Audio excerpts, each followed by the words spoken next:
Welcome back to our D18 coverage. I'm joined here by Maria Hernandez of Partei Letegzen. And you guys have kind of done an interesting pivot with this election and going from activism and advocacy and awareness to kind of dipping you guys' collective toes into the political waters. Let's talk about that transition that Partei Letegzen has made. Right. So I think with any time that there's a group working on community issues, you can't help but get involved in so many different things. So over the last few months, we've just been so busy. We started out just focusing on Ritidian itself and the issue with the firing range itself. And our group is actually composed of so many different members of the community, from Sarahanas, from fishermen, to scientists, to business people. So we had been focused for many months. We started in January 2017, and we basically went full force with probably hundreds of different actions within a couple, maybe 8 or 9 months time frame. And we actually worked hard to speak to a lot of the different senators. And in doing so, and in talking about our cause and what we stand for, we decided to see what we could do to get them on our side and to understand our issue. And it turns out that many senators did in fact see, did see that our issue was a legitimate concern for the community, and did not want to see the firing range established at Northwest Field. So we actually were able to, in a couple months time frame, pass a resolution to put a pause on the construction of the firing range. And we hear months later that the U.S. military has decided to go ahead and move forward with construction on their range despite that resolution being passed. And we just decided, okay, well, we've done what we could in the legislature to get that resolution passed. Now we need to have some members move forward and take that initiative and run for public office. So we have 2 of our members running for senator, Right. And they've just been campaigning. And our group has kind of been thrown into the craziness of campaigning as well. And it's just been a whirlwind, us doing things that we hadn't done before, and just, getting our toes wet in that sort of thing. So it's been an interesting past couple months. Right. Yeah. And, I like that you guys are getting involved. And, it's not only a way I feel to hold the military accountable, but to hold our elected leaders accountable. And you've seen it in the past where you've had the Chamber of Commerce or different community organizations, Guam Federation of Teachers, just came out and did endorsements. And I'm of the belief that groups, whether they be, activism groups or, advocacy groups or employee-based groups, in order to kind of command action and response, they need to show these elected leaders that they have power at the ballot box. And is that kind of what you guys are trying to do here? We're just trying to effectuate change. And so we feel that in order to do this, we do need people who advocate for the same causes in the legislature. So we've been pushing forward, and we actually do have a lot of allies, people that really support our cause who are acting senators at this time. But just to throw in more people, our own members will be helpful, obviously, to pushing us forward in preserving our environmental and cultural resources. Right. Yeah.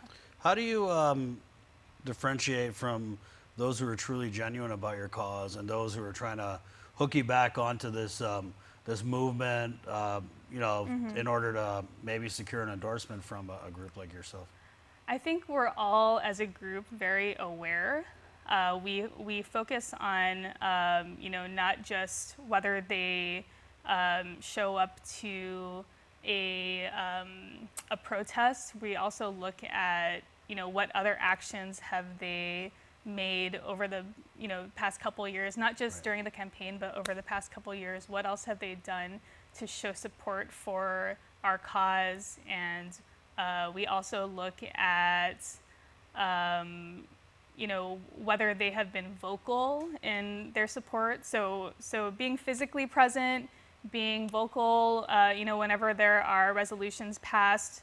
There are a couple of resolutions that were introduced. One was actually, one was calling for a stop to detonating bombs underwater, the Navy detonating bombs underwater. And there were a couple senators that did not vote in favor of that resolution, who we also see voted, they're in favor of the firing range. So we're seeing kind of trends. We look at different trends, Right. and so I think just as a group, we're not gullible in that way. We kind of pay attention to all these different things, and we're all actively communicating and writing, hey, did you see this? Did you see Right. that? And Yeah. just kind of staying aware.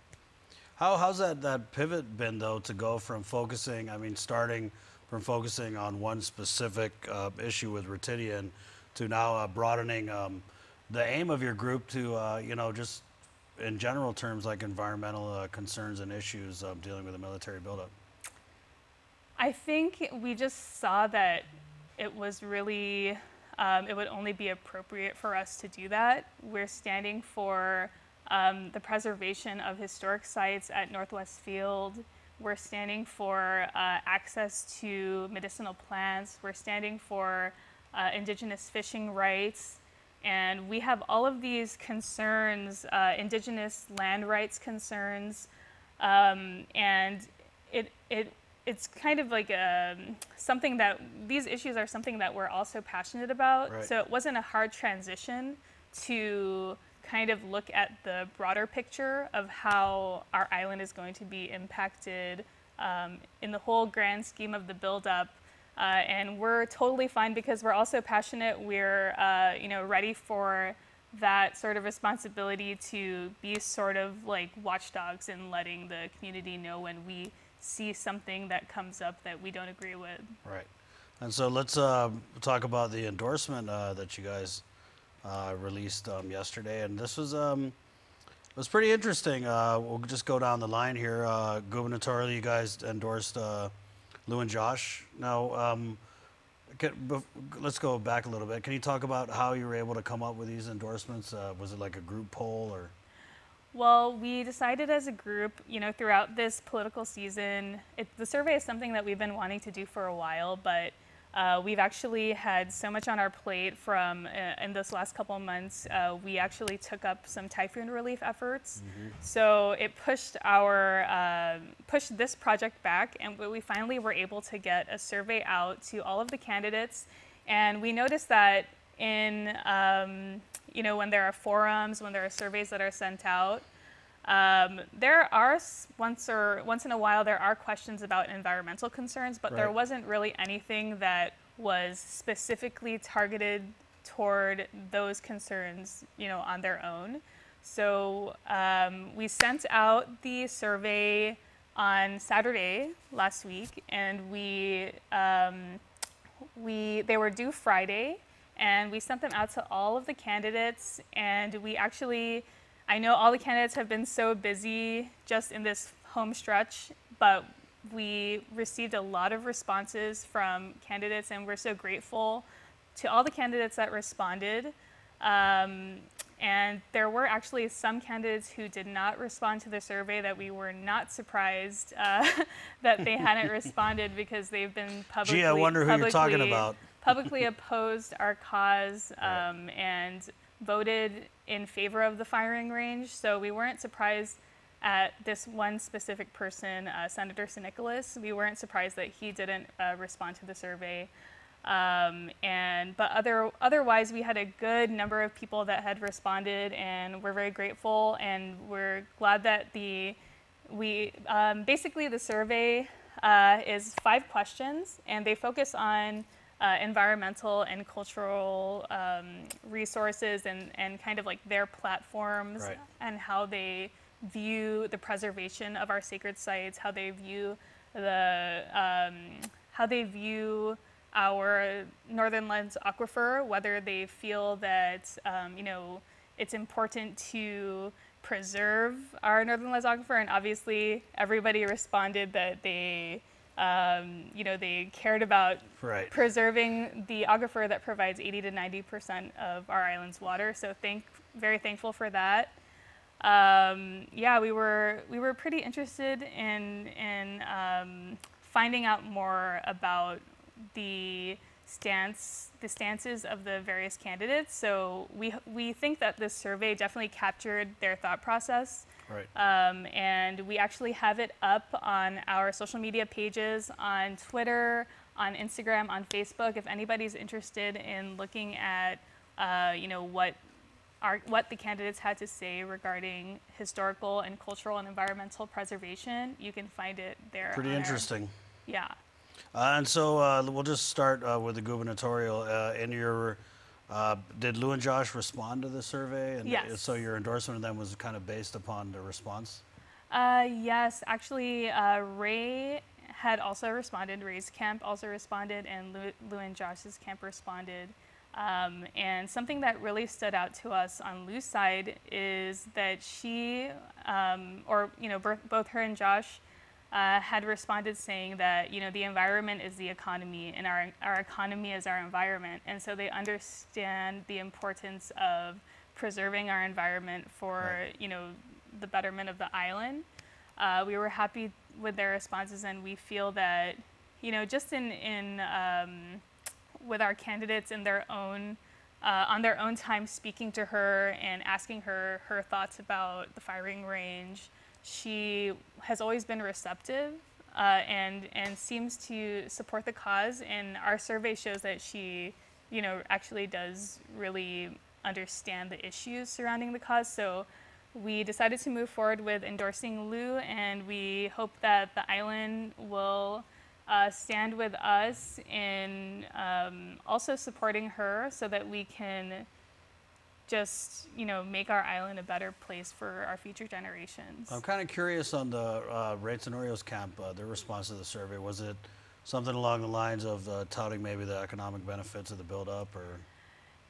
Yeah, well, on Ray's side, we actually did see a lot there. His responses were talking about this idea of compromise and just we need to be able to reach a middle ground with the military, and I think that with that kind of thinking, it can be somewhat dangerous, because when we say compromise, when we put the idea of compromise out there, I think our idea of compromise is a little different also it's just really having an equal seat at the table, right, yeah, to discuss the issues surrounding what is going on our island versus, oh, let's get rid of these sacred sites to, please the military. It's it's not really that idea of compromise. It's more, let's have an equal say. Right, and maybe the military has a different idea of compromises. We're just going to pick up all your historic village and go put it over here. Right. Yeah, especially with Magua, the issue with the destruction of Magua. This is why we feel this survey was so important, to find out their different candidates' stances, because look at what happened with our ancient site at Magua. It was destroyed to create the new U.S. military base on island. So it's just really scary to me, especially as a Ratidian landowner, and as somebody who is so strongly against the firing range. We actually don't even know what's going on behind the fence right now. We haven't been receiving regular updates about what is currently happening, and we have about 260 sites at Northwest Field that are according to the State Historic Preservation Officer, there will be adverse impacts to those sites. And so, it's just really, really troubling that, cultural and historic preservation doesn't seem to be a priority of the Department of Defense, which is why I think it's important our lawmakers make it a priority and we elect people into office that believe in those things so that we can have our watchdogs not only in the community but in the legislature as well. And so obviously you guys take your role as sort of like a checks and balance, or like a check on the military buildup. And so how now that you've endorsed candidates, how do you plan on holding these candidates accountable through this next term? Well, we actually want to be careful with the word endorse. I think, we want to say that we actually support these candidates just based on what we've seen so far, what we've been told so far.